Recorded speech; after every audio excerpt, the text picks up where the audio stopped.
Now I'll request our chief guest, Dr. B.M. Hegde, a medical professional by his profession. He's already been introduced, and he is the retired Vice Chancellor of Manipal Academy of Higher Education, to give his inaugural address. Dr. B.M. Hegde. Agarwal Saab, Pradhan ji and Veer Raghavan ji, my distinguished colleagues on the dais, the good people of Delhi. You have heard the word Satsanga, good and bad people. There are two kinds of people.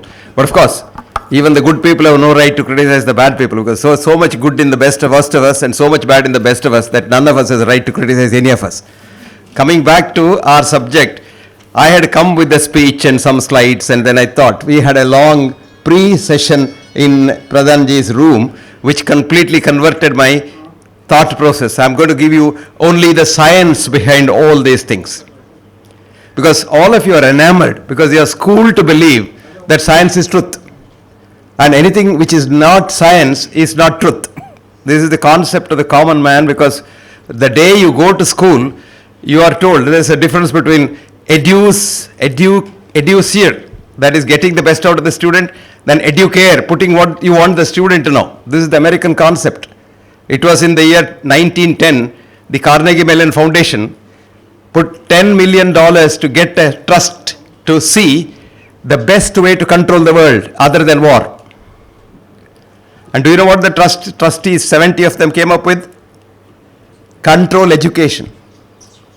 They said, find out how much it costs per capita to make a child in the school believe that snow is black. Full stop. That's exactly what we are doing. Snow is black. If any one of you is a scientist and want to know what the inside of science is, I'll recommend a book for you. Read that. This is called The Golem. Golem. All of you must be knowing what a golem is. Anyway, The Golem is a book, and it's written by two great scientists, Harry Collins and Trevor Pinch. And this book is a must. It is a small book. Now there is an Indian edition. It costs only about 90 rupees. Each one of us must read to demystify science. There are mountains in science. Einstein mountain, Newton mountain, Faraday mountain, and things like that. There are small molehills also in science. To put the whole thing in short, all science is a craft. There is no logic, there is no truth in science. Now what is science? According to various people, science means so many things. Measurement is science, science is measurement, said Marie Curie. If that is so, not anything that we are talking here is science, because you can't measure anything. I have a thought now. Can I measure my thought? So it's not scientific to have a thought. So you're unscientific in thinking. So stop thinking. That's exactly what they want you to do. John von Neumann, a Nobel laureate chemist, Hungarian-born American chemist, said, science is measurement, science is making models, comma, mathematical constructs, comma, which with verbal jargon are supposed to work, full stop. You come to medical science, there's nothing. What is a model? Linear mathematics. Higher the blood pressure, the quicker you die. Higher the sugar, the quicker you die. Higher the cholesterol, the quicker you die. The body, the cholesterol, sugar and blood pressure go up and down like that. And many of them with lower cholesterols die faster than those with higher cholesterols.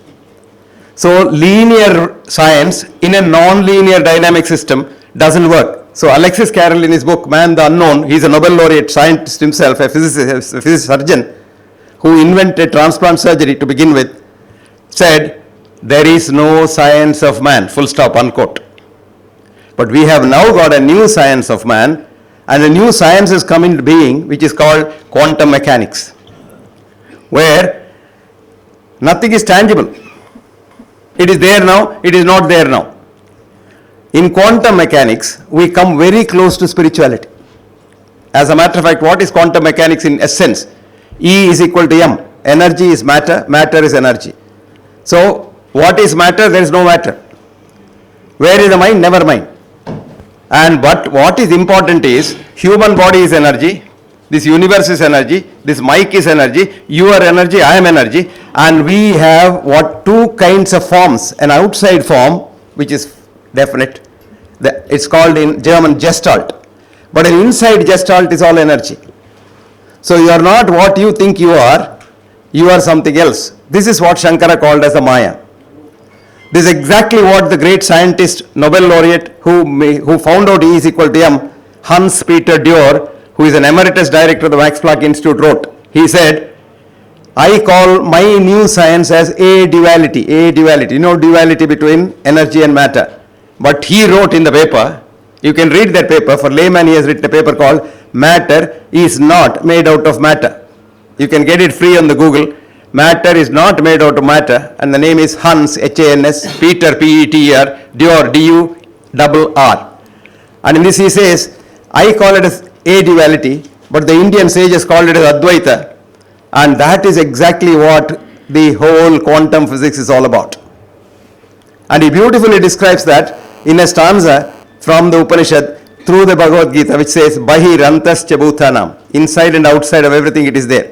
Charam acharamevacha, you're all, we are not stable, we are not static at all, but we look static because the outside gestalt is different. Durastam cha aniketa chatat, if you don't know, you don't know. Sukshmavate tavijnayam, there is nobody who has seen an electron. You can't see an electron for obvious reasons, but it's there, you feel it. Nobody has seen God, but God is there, God is energy. Now we have gone a step further in medical science. There is a cell biologist, his name is Bruce Lipton, who was agnostic, who didn't believe anything. And he found out, while working on a cell, human body in quantum mechanics is a colony of happy 50 to 100 trillion individual human beings. And each individual cell is a human being which lived as an independent body for millions of years before we came together for economic reasons as a colony. Mind you, we are colonies and we love one another. This is a beautiful thing. You can now photograph yourself. There's a new biophoton camera.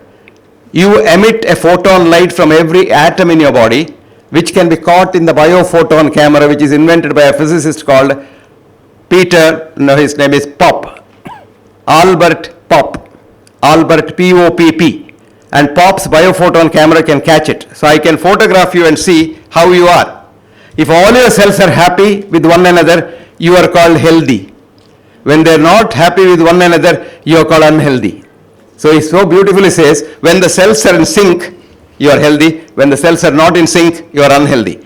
Now we have defined health based on that as health is enthusiasm to work. Enthusiasm to work. Enthusiasm to be compassionate. Full stop.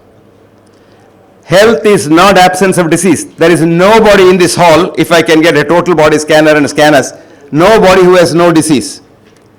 We have not one disease, many diseases, even cancers for that matter. But they don't all become clinical cancers and kill us.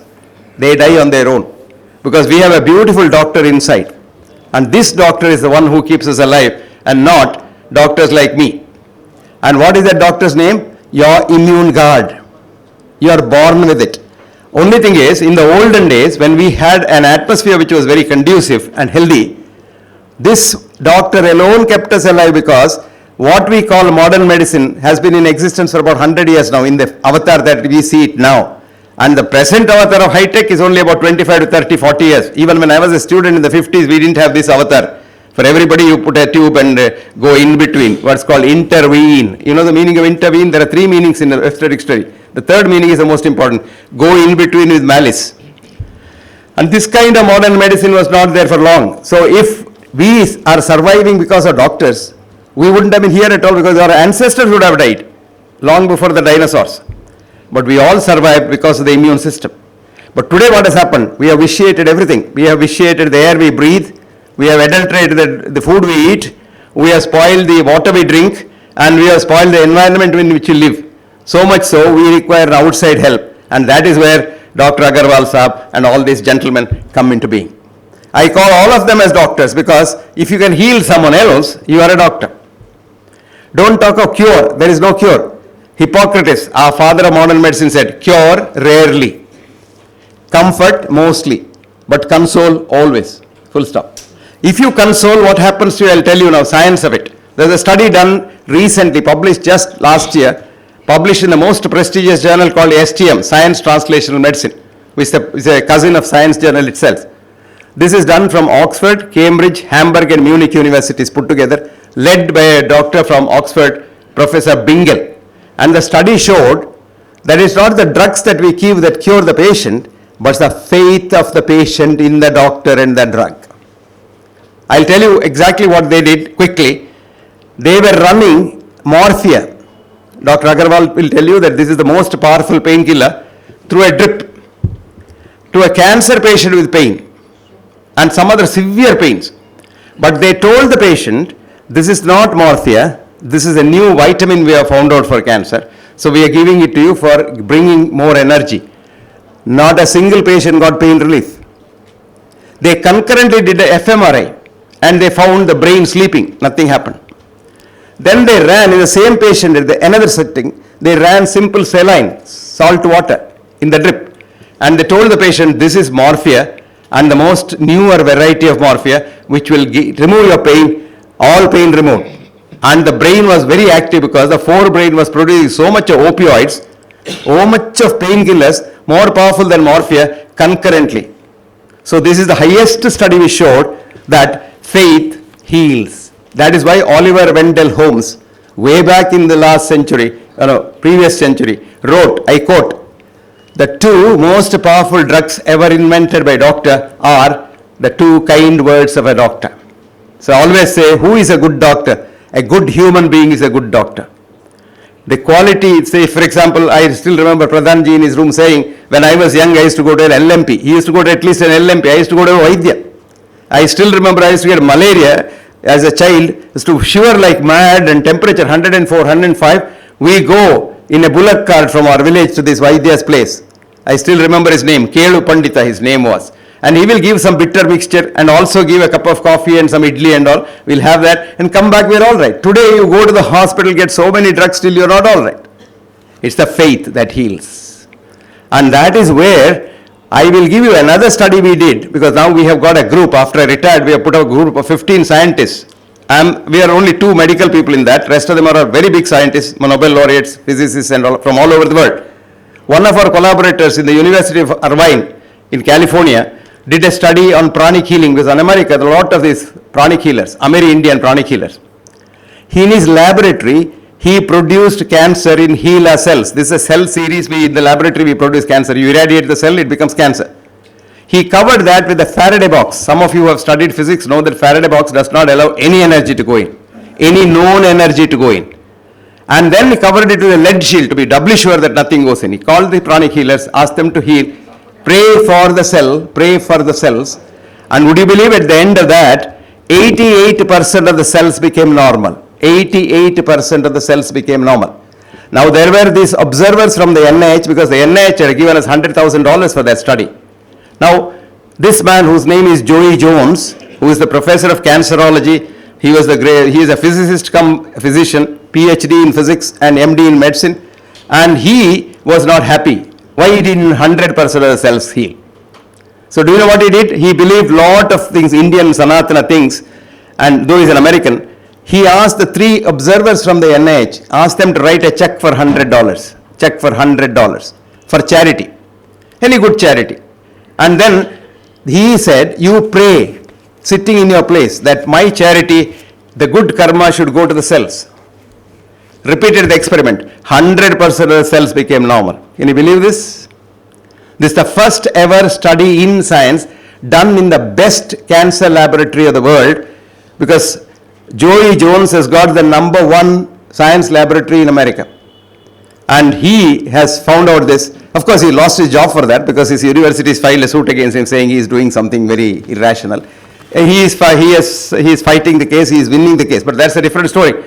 Now, this only shows how energy heals, for the simple reason, the world itself is energy. There's nothing solid about it. So if you can change the energy, you can do that. Now there are 2 kinds of energies we know. One is known energy. There are 3 known energies in physics. Electromagnetic energy, which you get from the sun, which keeps you alive. Every one of us is alive here because of the sun. So don't run away from the sun. If your doctor says your skin will get spoiled, etc., don't believe. Don't put sunscreen. Expose yourself as much to the sun as possible, because that will strengthen your immune system. Your immune system requires the sun. Look at the animals. Their back is to the sun all the time. And they don't get osteomalacia, they don't get fractures, they don't get all these kinds of things that we get. Coming back to energy now. Electromagnetic energy, we use in medicine, but we don't use it much. Then of course you've got radiation, that's nuclear energy.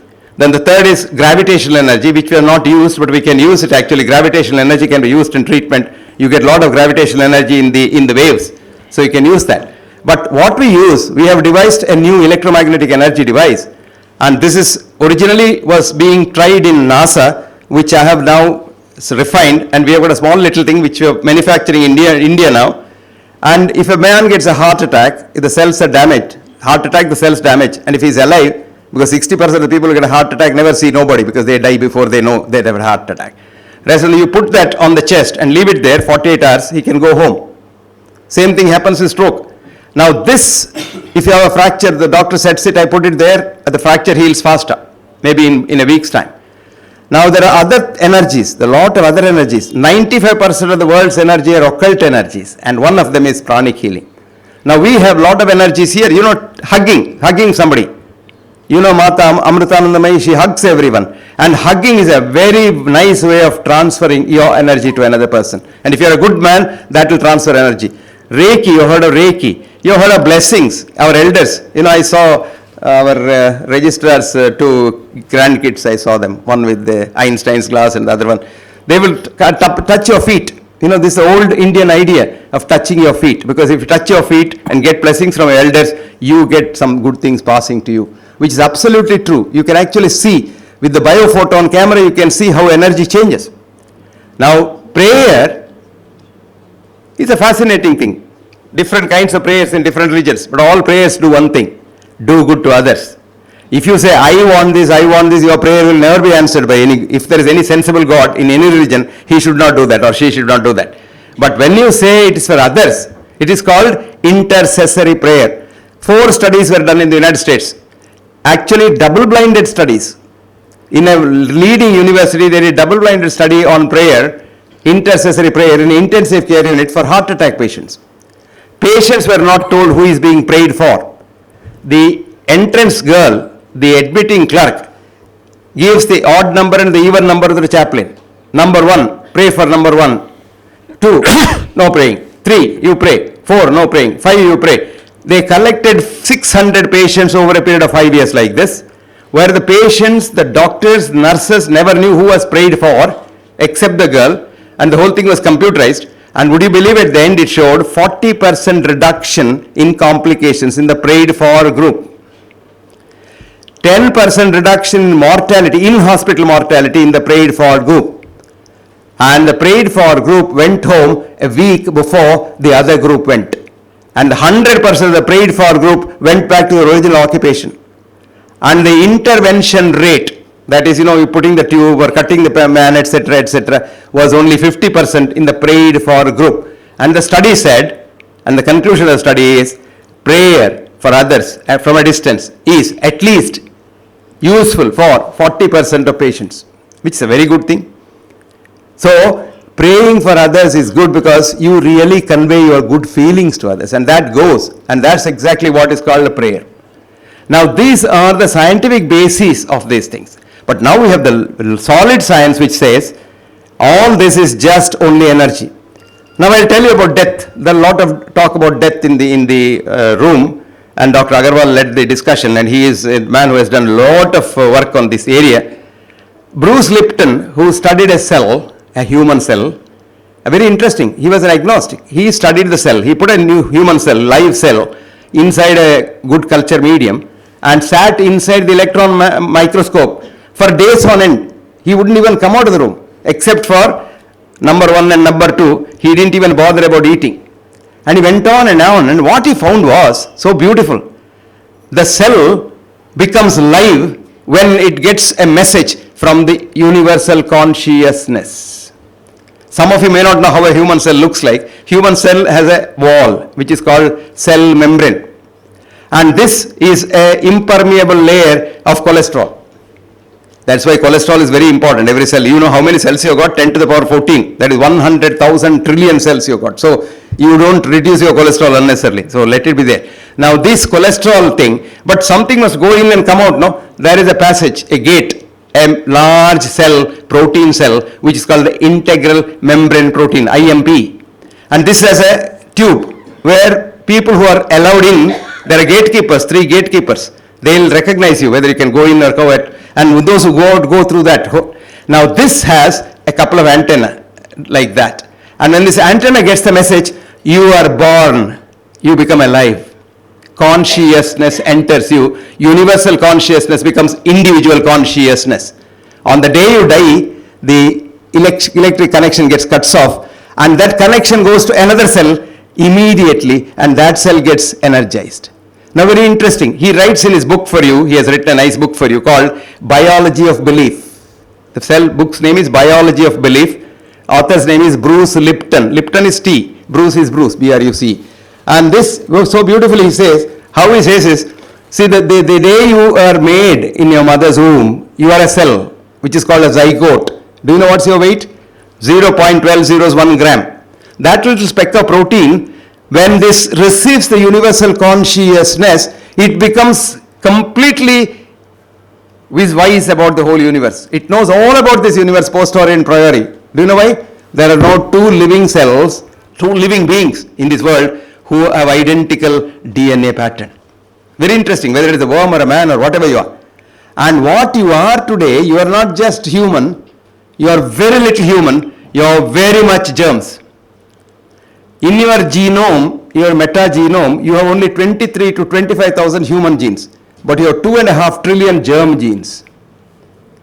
And these germs, most of them, of course, got incorporated into us when we were single cells floating in the cytoplasm, but large number of them come when you come through your mother's genital tract. And lot of studies have shown when you pull the baby out of the abdomen directly, that baby's immune system is very, very weak because it doesn't have the germ basis that other children have.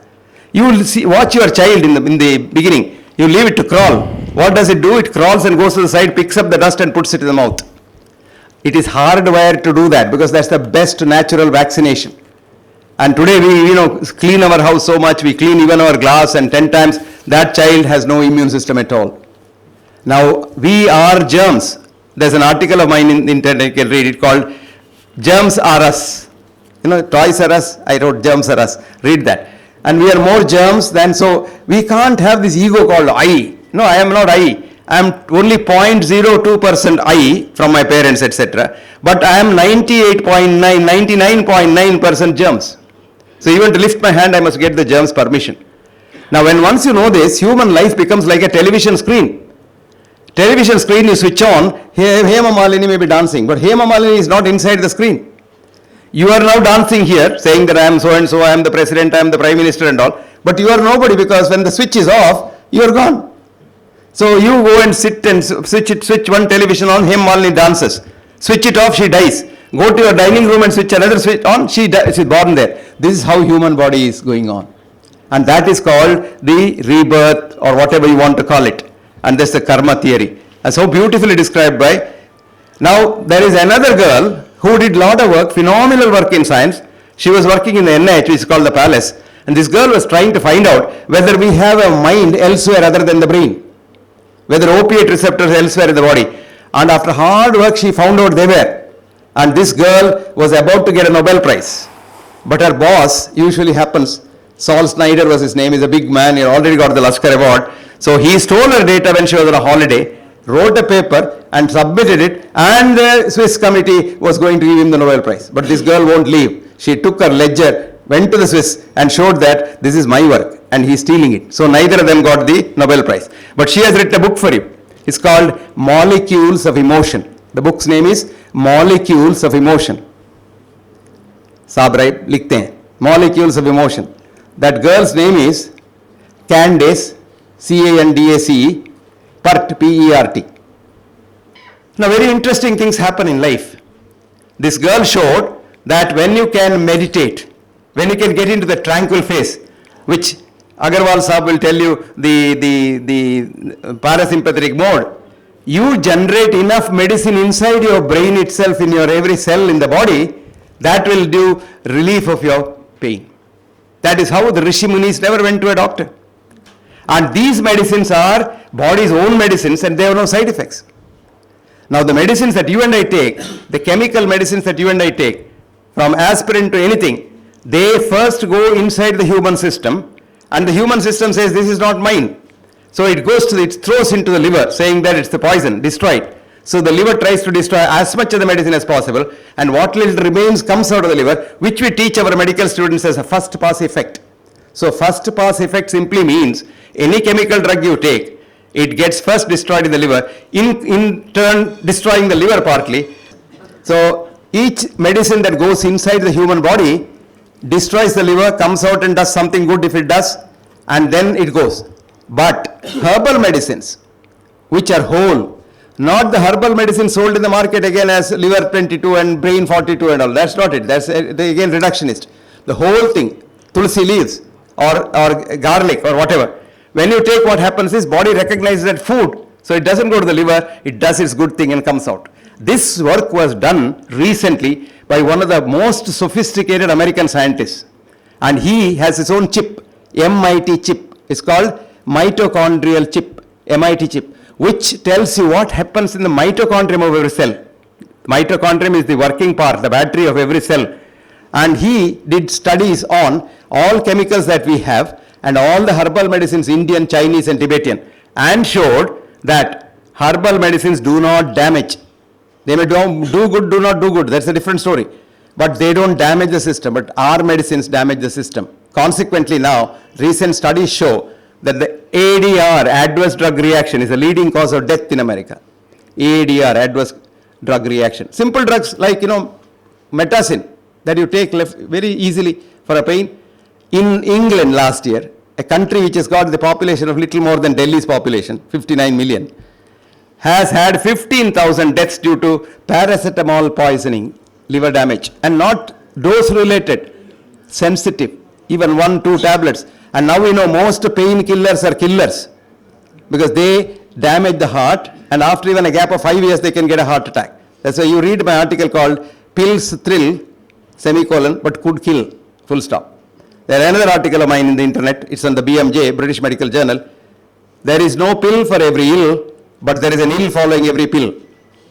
Now this was shown by a man called Douglas C. Wallace. Douglas is the professor of genetics in Washington University, and this paper is in the journal called Genetics. If anyone wants to read, write down Genetics, year 2008, volume 179, page 727. Read this article. The article is called Mitochondria as Chi. Chi, Chi is Chinese energy, and Chinese energy he used as Chi, which means the healing is done by energy. And that's exactly today what we are talking about. Prayer, meditation, blessings, praying for others, praying for, all these things, because we have a mission in life. If you have a mission in life, you don't get illnesses very easily. And the mission is Paropakarartham idam shariram. You are here for others, because when I sit with Dr. Veera Raghavan, my leptococcus like his leptococcus, and they meet each other. That's why, if you go to somebody's room sometimes, you feel very happy because that's a good man and he had good leptococcus, good energy. You go to somebody's office, you feel very bad afterwards. However, smile, he may artificially smile. He grins most of the time. And that, when you come out, you feel bad. You don't feel happy at all. This is because the energy exchange. Now imagine when Veera Raghavan cell love my cell so much, if I start hating Veera Raghavan, now every cell has a mind, which is in the membrane, because it is the antenna that's the mind, which is why Bruce Lipton calls it as, he doesn't call this as the brain, he calls it membrane, MEMBRAIN. That is a brain in every cell, so you have trillions of brains. And these brain thinks, oh my God, I love everyone. Why is my owner hating him? So it gets so confused that it starts hating your own body cells. That is called autoimmune disease. So it's a me, you concept. I. I want peace.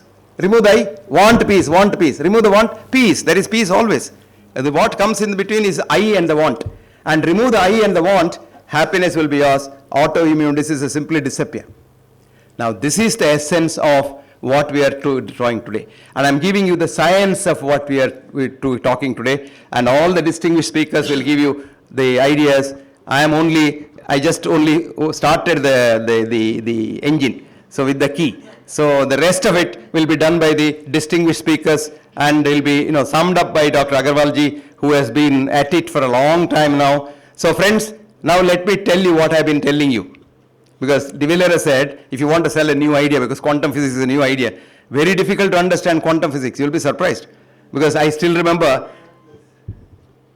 Arthur Stanley Eddington, a Nobel laureate British physicist, who was a close friend of our friend Einstein, because Einstein had no friends in Germany and in Europe, because all of them thought he was talking through his hat.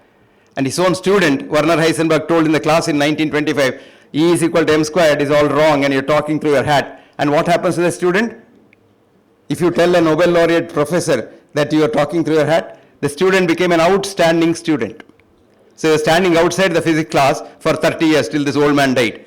After he died, Werner Heisenberg got the Nobel Prize, and that is the uncertainty principle. QP is not equivalent to PQ, and that's the only truth here. Science is only one truth, that's the uncertainty principle. In the human body, uncertainty principle is the only thing that happens. No doctor can tell you when you're going to die, although we very confidently tell patients, oh, you got a cancer, you're only 6 months to die. God knows how he says that. Now, we have a medical scare system. You have to, unless we scare, we don't get Bakras. So we scare everybody. Actually, as I think one of them was saying, I think sir was saying, our Ramakrishna Mission man was saying, there's nothing called disease and death connection. We connect the two. You die the day you die. You don't have to have any disease. You can drop down dead any second. Because death is when the connection goes off. I told you the television, somebody switches off and somebody who must be holding the switch, just as you hold the switch for your television. Somebody must be holding the switch. I don't know what. But what happens is, if you have faith and if you have a mission in life, I'll tell you a story of a psychiatrist. There was a Jewish psychiatrist. His name is Viktor Frankl. Viktor Frankl was a psychiatrist in Germany when Hitler wanted to put all the Jews in a concentration camp. This fellow was a Jew, a very bright boy, and he had already got a visa to go to America as a professor, and he had a pregnant wife, but he had an old mother and father. So he was to go, and then he read his Talmud, Jewish Talmud, which said, your first responsibility is your parents. Don't let your old parents alone and look after them. So he said, I'm going to stay back. He was very sure he will also be sent to the concentration camp. But I have a mission in life, I must look after my parents. So cut the long story short, he was put in the concentration camp, his parents, his pregnant wife, everyone started dying, no food, nothing. They even drank their own urine to survive. Now one by one they were dying, but dying people he will go and counsel them.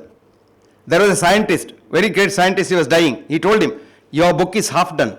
You got to write that book before you die. And this man didn't die. So everyone used to counsel. Then ultimately his father died, his mother died, his pregnant wife died. But he didn't die because he said, I have got a mission. And the concentration camp ended. He went to America, he became a great man. He wrote a book for you, which is called In Search of Meaning for Life.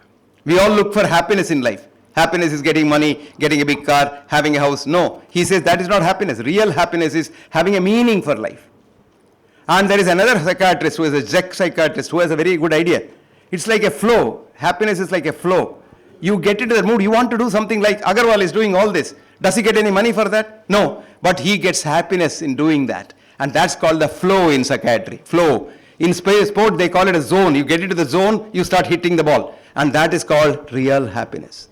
Friends, I told you that today the world is energy, you are energy, I am energy. So treatment is also energy, and energy can be passed from one person to another person, and that is called prayer. Thank you very much.